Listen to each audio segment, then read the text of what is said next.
Well, how do we win the war on drugs? Is it even worth fighting? Well, a coalition of political figures from around the world has reached the conclusion that the solution to drug use and sales is to decriminalize drugs like heroin and cocaine and regulate them through the government.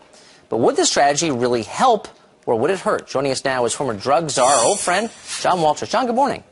Hi, Tucker. How are you? I'm doing great. So this is a report from, it's not an official report, but it's from former heads of state, former U.S. Secretary of State George Shultz, among them. And it basically concludes the war on drugs has been a failure. It's super expensive. People die as a result. Let's just give up.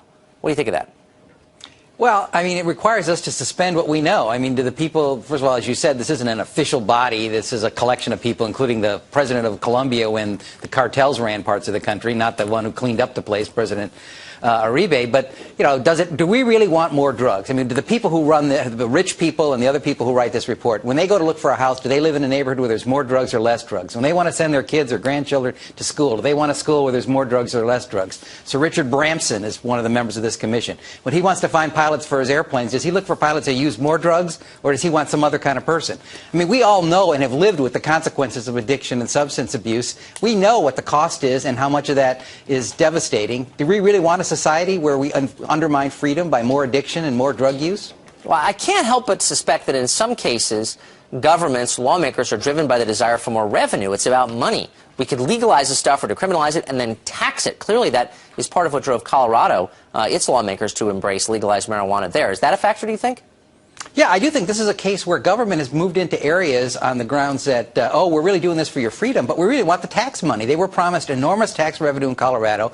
The tax revenue is not coming in. People are not paying their taxes. They're not paying their income taxes. I spent a week in Denver, and I asked law enforcement, I said, is there any conceivable way that these people that are growing marijuana left, right, and sideways are even paying their federal income tax? And they don't believe there's any way. Nobody knows what's going on here, but they were promised millions and millions of dollars. They've gotten a few isolated pieces, and they've got drug use exploding. Who wants to bring their business, who wants to bring their families to school systems that now, I met with parents, kids can't bring food or drink to school because they're concerned it's going to be candy bars with marijuana, fruit juices with marijuana, brownies with marijuana. You have to protect your kids as if they're going to be poisoned every time they go to school. Who's going to bring your family to cities like that? You're going to turn the country into Detroit.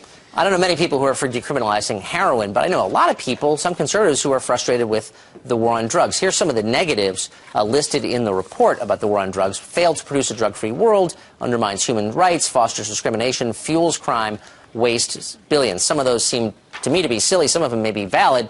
But do you recognize that there is frustration with the limitations of the war on drugs and some of the consequences of it?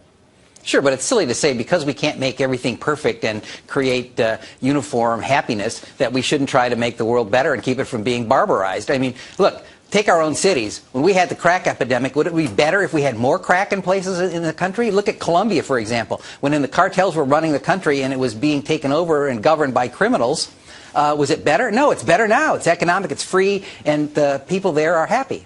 That's a really good point. Anyone who remembers the crack epidemic would be probably opposed to legalizing cocaine anyway. John Walters, thanks a lot for coming on this morning. I appreciate it. Thanks, Tucker. Good to see you.